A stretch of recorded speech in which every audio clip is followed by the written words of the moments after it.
اعوذ باللہ من الشیطان الرجیم بسم اللہ الرحمن الرحیم۔ یہ تو بولتا تھا۔ اب دیکھیے ذکر کس کس چیز کو یا یاد کس کس چیز کو کہا ہے یہی یاد کرنا ہو، یاد دلانا۔ جاؤ مخالفوں کے پاس، وہی جیسے وہی مثال ہے حضرت موسیٰ والی، فرعون والی، اور دلیلوں کے ذریعے اللہ کو اس کی یاد دلاؤ۔ وہی تھا، یہ کہا تھا کہ جاؤ ان کے پاس، اب ذکر شاید فرعون بھی ذکر کرنے لگے تو اسے یاد دلاؤ، آرگومنٹ ہوں گے، دلیلیں ہوں گی۔ اس نے کہا کہ وہ یہ تم کہہ رہے ہو رب، اور وہ جو تھے ہمارے جتنے لوگ گزر گئے ان کا کیا ہوگا؟ ہمیں اگر جہنم میں بھگتنا پڑے گی، وہ پچھلے لوگ ان کا۔ اب حضرت موسیٰ ساتھ میں پھر بات کو بتا رہے ہیں، دلیلیں دے رہے ہیں، ان کے پاس جاؤ، دلیلوں سے یاد کراؤ۔ حضرت ابراہیم علیہ السلام پہنچ گئے نمرود کے پاس، وقت کے شاہ کے پاس۔ اب وہ بھی اپنے آپ کو کہتا تھا کہ میں ہوں سب کچھ میں کر رہا ہوں، موت و زندگی کا لوگوں کی مالک ہوں۔ تو اسے جا کے کہا کہ موت و زندگی تو میرے رب کے ہاتھ میں ہے۔ اس نے یہ کیا کہ دو قیدیوں کو بلایا، ایک کو تو چھٹنا ہی تھا، معمولی جرم کرنے والا تھا، اس سے گردن اڑا دی ہوئے دربار میں۔ یہ روایتوں میں، یہ قرآن میں نہیں ہے، لیکن باقی حصہ اس کی سپورٹ میں یہ بات آئی۔ اور دوسرا شاید ایسے ہی ہوا ہوگا، اس لیے کہ لاجیکل لگتا ہے۔ اور دوسرا ایک اور قیدی تھا، وہ اس کی پھانسی کی سزا تھی، اس کو پھانسی ہونی تھی، اسے آزاد کر دیا، کہا آنا ہوئی امید، یہ موت و زندگی تو میرے ہاتھ میں، دیکھو۔ حضرت انہوں نے کہا تھا کہ میرا رب ہے جس کے ہاتھ میں زندگی موت ہے، کہ میں چھوڑتا ہوں اور میں مارتا ہوں، یہ دیکھ لو بھی، یہ ڈیمانسٹریشن دیا۔ حضرت ابراہیم علیہ السلام نے بحث کا حجت ہی نہیں کی ان کی وجہ۔ یہ جانتے ہیں کیا تھا؟ یہ دھمکی تھی کہ جانتے ہو تمہاری زندگی میرے ہاتھ میں۔ یہ دھمکی کا انداز ہوتا ہے کہ میرے ہاتھ میں ہے زندگی اور موت میرے ہاتھ میں، کیا کہہ رہے ہو؟ یا وہیں پر ایک کی گردن اڑا دی گئی۔ انہوں نے بے خوف ہو کے اگلی دلیل دی، روزانہ یہ نظام چل رہا ہے، اسے کوئی بدل نہیں سکتا، ہمیشہ سے چلتا چلا آ رہا ہے، سورج ادھر سے نکلتا ہے ادھر سے غروب ہوتا ہے، تم تو تھے بھی نہیں تب سے ہو رہا ہے، تمہارے باپ دادا سے تب سے یہی چل رہا ہے، یہ میرا رب کرتا ہے، تم اس کو ریورس کر کے دکھاؤ، سورج کو ادھر سے نکال کر دکھاؤ۔ اب اس کے پاس نہیں جواب تھا، تو بہت الذی کفر، خاموش۔ تو کیا دلیلوں سے بتاؤ جا کے اللہ کی یاد دلاؤ، کو نہیں مانے گا وہ الگ بات ہے، پھر اپنے انجام کو پہنچے گا، لیکن تمہیں دلیلوں سے جا کر یاد دلانا مخالفین کو۔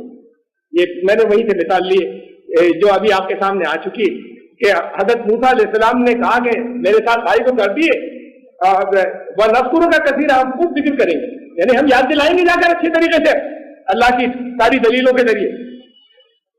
اللہ نے کہا اِذْهَبْ أَنْتَ وَأَخُوكَ بِآيَاتِي، میری آیات کے ساتھ جاؤ، مجھے کو بلا تنیا بھی ذکری، غفلت نہیں ہو میرے ذکر کے اندر، کہ یہ بھی اب تمہیں پاور مل گئی، اب جانے کے بعد جو ہے وہ دلیلوں سے ثابت کر دینا کیا صحیح ہے کیا غلط ہے، وہ ثابت ہو جانا چاہیے، جانے کے بعد جا کر بات کر لو، یاد دلانا، یہ یاد دلانا، یہ کہ جو چیزیں محسوس کرنی کائنات جس کو ہم فیل کر سکتے ہیں اس کے ذریعے ہوتی ہیں دلیلیں، جا کر دلیلیں دینا۔ اللہ نے کیا کیا آپ کے ساتھ میں؟ قرآن شریف کے اندر اگر وہ اتنا کہتا کہ ایمان لاؤ، اللہ پر ایمان لاؤ، رسولوں پر، ان کے اوپر ایمان لاؤ، کلمے کو مانو، اللہ کے رسول کو مانو، کچھ احکامات، بہت تو احکام نہیں ہے قرآن شریف، کچھ احکامات آ جاتے ہیں، ایمان اور عمل صالح، اچھے عمل، دنیا میں کسی سے جا کے پوچھیے، کافی ہے نا ہمارے لیے، چاہے جس عالم سے پوچھیے گا، ارے سب اتنا نہیں کرتے اس کے بعد ان کی نجات ہوگی، وہ اگر اس میں پکے ہو رہی تو بہت آگے نکلتے ہوں گے کہ ایمان کی سب باتیں پوری، اتنی باتیں 50 آیتوں میں آ جاتی، جب آپ کے لیے یہ کافی ہے تو اتنی باتیں 50 آیتوں میں آ جاتی۔ ہم جن صورتوں کی بات کرتے ہیں اس کے اندر اوسط درجے کی ایک صورت میں آ جاتی ہے، 114 صورتیں کیوں ہیں قرآن میں، اور ایک ورڈ بھی ایکسٹرا نہیں ہے قرآن میں ہماری ضرورت ہے۔ تو جب اتنا کافی تھا کہ ایمان لاؤ اور اچھے عمل کرو تو یہ 50 آیتوں میں بتا دیا جاتا، 113 صورتیں اور کیوں؟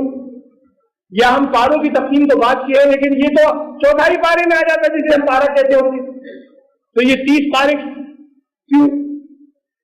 اللہ کی طرف سے ایک چیز بھی ایکسٹرا نہیں ہوتی, سب ہماری ضرورت ہے اللہ کے کلام. کیا ہے باقی میں؟ باقی میں اللہ نے اسے ثابت کیا ہے پورے قرآن کے اندر. اللہ نے دعویٰ نہیں کیا خالی, اللہ کو دعویٰ کرنے کا حق ہے, اس سے زیادہ کسی کو نہیں کائنات میں. نمرود کو, فرعون کو حق, وہ حق اپنا یہاں پر زبردستی لے دینے کہ میں جو کچھ کہہ رہا ہوں وہی کرنا ہوگا, خبردار میرے حکم سے کسی نے کہا کہ ایسے اسے مانے یا نہیں مانے تو گردن اڑا دوں گا. تمہاری ہمت کیسی ہوئی یہ سوال کرنے کی کہ یہ حکم ٹھیک ہے یا نہیں ہے, حکم میرا تمہیں ماننا ہے. اللہ نے کہا جہنم ہوگی, پھر جہنم کو ثابت کیا. اللہ نے کہا کہ میں اکیلا ہوں, پھر سے ثابت کیا کہ بہت سے خدا ہوتے, تم دیکھو اگر بہت سے پرائم منسٹر ہوئے, ایک گاڑی کے 2 ڈرائیور ایکسیڈنٹ ہوں گے نا, اگر 2 اسٹیئرنگ دے دی جائے, اگر کائنات کے بہت سے اگر چلانے والے ہو جائے تو سب کچھ فساد ہو جائے گا نہیں ہو جائے گا؟ ایک ہی ہے. کیا تم موت کو تم یہ نہیں سمجھ رہے کہ مرنے کے بعد زندہ کیسے کریں گے؟ یہ تمہاری سمجھ میں نہیں آ رہا. ارے جب کچھ نہیں تھا, اب جس نے پیدا کر دیا, اب تو خالی اسمبل کرنا ہے نا ان چیزوں کو اکٹھا کر کے. یہ مشکل ہے, جب کچھ نہیں تھا پیدا کر دیا وہ مشکل ہے. مانتے کیوں نہیں تم لوگ؟ تم یہ کہہ رہے ہو کہ ہم ہڈیاں نہیں اکٹھی کر پائیں گے. ارے فنگر ٹپس کو دیکھو اپنے, یہ اتنے سے ٹکڑا جو ہے, یہ اتنا سا ایک انگوٹھے کا, یہ دنیا کے 7 ارب لوگوں کا اتنے سے اتنے کا ڈیزائن کسی کا ایک دوسرے سے میچ نہیں کرتا. تم اتنے اتنے کی کاریگری دیکھ لو ہماری, یہ 7 ارب تو اب جتنے گزر گئے ان کا بھی میچ نہیں کرتا ان سے, اور اس کا مطلب یہ کہ جتنے آئیں گے ان کا بھی میچ نہیں کرے گا اتنے سے. تم ہم سے یہ کہہ رہے ہو ہڈیاں کیسے اکٹھی کریں گے؟ اتنی باریک چیز اس پہ غور کر لو جو تمہاری جسم کے اندر ہے. تم بلا قادرین اعلیٰ نسویہ بنانا, ہم اس پر قادر ہے کہ ہر ایک کے لیے فنگر ٹپس جو ہے ایک دوسرے سے ڈفرینٹ کرتے, ہڈیاں ہم نہیں اکٹھی کر پائیں گے. رسول کو نہیں مان رہے. تمہارے اندر زندگی, ان سے بتاؤ کہ زندگی گزاری تم اور صادق اور الامین کہتے تھے, تم نے نام رکھے تھے کہ یہ سچا ہے, یہ امانت دار ہے, جھوٹ بولے گا تم سے؟ ثابت کیا ہے؟ یہ حق تو اللہ کو تھا, جو کہہ رہا ہوں ماننا پڑے گا, جہنم میں جلا دوں گا, مانو نہیں مانو.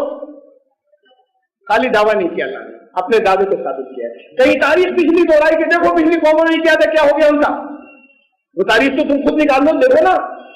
کہیں آثار بتایا کہ اچھا زمین میں چلو پھر وہ جا کر دیکھو, توحید کو ثابت کیا, آخرت کو ثابت کیا, رسالت کو ثابت کیا. کہیں پریگمیٹک دلیلیں دی کہ اچھا کر کے دیکھ لو, ان سے تم اڑو مت, ہم اپنے سسٹم پہ عمل کرتے ہیں, تم اپنے سسٹم پہ دیکھو کون کامیاب ہوتا ہے.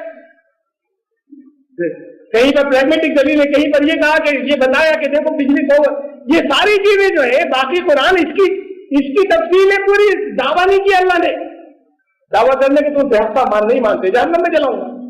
اس نے جہنم کو ثابت کیا, اس نے آخرت کو ثابت کیا, اس نے توحید کو ثابت کیا, اس نے رسالت کو ثابت کیا. پورے قرآن کی دلیلیں بھری پڑی ہے. اور کہاں نے ثابت کیا؟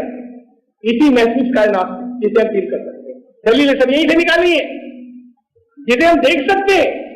آپ اس کو نہیں دیکھا جنت جہنم کو, اللہ کو نہیں دیکھا, اپنی موجودگی کو ثابت کیا. یہی اسی کائنات ہے, یہی کی مثالیں دیکھ جسے تم جانتے ہو. جب اللہ نے ثابت کیا ہے تو آپ دوسرے کو یاد دلاؤ گے تو خالی جا کے دعویٰ کر دو گے؟ یاد دلاؤ گے تو آپ دلیلیں دو گے, آپ ثابت کرو گے, سمجھانے کے اندر ثابت کر کے کرو گے. دعویٰ اور دعوت دو الگ الگ چیزیں ہیں. یاد دلانا, دعوت دعویٰ نہیں ہوتی, اور یاد دلانے کے اندر دعوت ضروری ہے کہ جا کر بتاؤ انہیں جو مخالفین ہیں یہ وہ نہیں مانیں گے تو پھر اللہ سمجھے گا, ان کا انجام برا ہوگا. لیکن یہ ذکر, اور یہ ذکر بھی ایمان کے لیے ضروری ہے کہ جاؤ اور ثابت کر دو, اور وہ دلیل ہے تمہیں یہیں پر اسی محسوس کائنات سے دینی. اللہ کو اپنے ساتھ محسوس کرنا ذکر قرآن نے کرا. تعلق مان اللہ بڑے بڑے سخت موقعوں کے اوپر.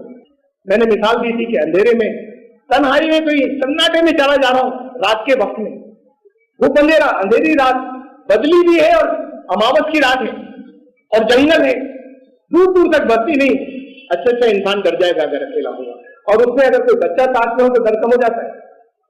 بچہ تو مجبور ہے, اگر جن چیزوں سے ڈر رہے ہیں ان میں سے کچھ آ گئی تو بچے کو بچائیں یا خود بچیں. لیکن ہوتا ہی ہے کہ چھت پہ جاتے ہوئے جسے ڈر لگتا ہے, چھوٹے بچے کہتے ہیں میرے ساتھ چل. چھوٹا بچہ تو کوئی اگر جس سے ڈر رہے وہ آ گیا تو یہ بچے کو بچاؤ تو خود بچو. یہ انسان کی سائیکی ہے کہ بچے کی موجودگی سے ڈر کم ہوتا ہے. حالانکہ بچہ تو الٹا گلے بھر جائے گا اگر جس سے ڈر رہے وہ آ گیا. جب انسان کی سائیکی ہے بچے, تو وہ جو ساری کائنات کا مالک ہے اگر اس کے ساتھ میں لوگ تو ڈر نہیں لگے. اس کو وہ ساتھ میں ہے, اس وقت بھی ہے, ہر جگہ ہے.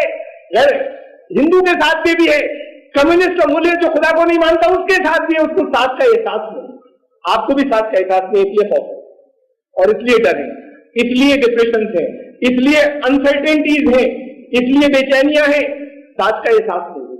ساتھ تو ہے کہتے ہیں، منہ سے کہتے ہیں کہ نہیں وہ تو ساتھ میں، ساتھ کا احساس نہیں ہے۔ یہ احساس ساتھ میں اپنے ساتھ میں محسوس کرنا، یہ احساس پیدا ہو جانا، یہ ذکر ہے۔ اے ایمان لانے والوں، کہیں مقابلہ تمہارا ہو جائے کسی مخالف سے، گروہ سے، چاہے وہ لڑائی کا ہو، فوجوں کا ہو، اذا لقیتم فئۃ، جب کسی اپوزٹ پارٹی سے ایسی جو حملہ کرنے والی ہو، جب اس سے ہو جائے، فاثبتوا، ثابت قدم رہنا، وقت اللہ کثیرہ، کثرت سے ذکر کرنا۔ ارے وہاں آپ کیا تسبیح لائیں گے یا گن تو بندوق کو بولیں گے؟ یہ ثابت قدم رہنا اور ذکر خود کرتے رہنا، اس وقت کثرت سے کرنا ذکر۔ بھول جائیں گے کچھ، اگر پڑھنے کو کسی نے کہا بھی تو یاد ہی نہیں آئے گا کیا بتایا۔ سارے کنسنٹریشن تو ادھر ہے کہ حملہ کیسے کرنا ہے، کیسے روکنا ہے، اس وقت کچھ یاد کریں گے، پڑھنا کیا ہے؟ وَاذْكُرُوا اللَّهَ كَثِيرًا لَعَلَّكُمْ تُفْلِحُونَ، تاکہ تم کامیاب ہو جاؤ۔ اللہ کی موجودگی کا احساس اس وقت آ جائے، یہ ساتھ میں اسٹرینتھ پہنچ جائے گی بے پناہ، اس کی موجودگی کے احساس، جس کا خوف ختم ہو گیا، اس ایک آدمی سے 10 بھاگ جاتے ہیں، دبلے پتلے آدمی سے بڑے تگڑے تگڑے بھاگ جاتے ہیں، یہ اگر خوف اس کے اندر نہیں ہے۔ چھوٹے قد کا دبلا پتلا بھگا دیتا ہے پتہ نہیں کس لوگ، جو ڈرتا نہیں۔ جب اللہ کا ساتھ ہو گیا، خوف ختم، خوف ختم ہو گیا، یہ کہا اس کو ذکر کا اللہ کے ساتھ کا احساس۔ وقال الرسول يا رب إن قوم اتخذوا هذا القرآن مهجورا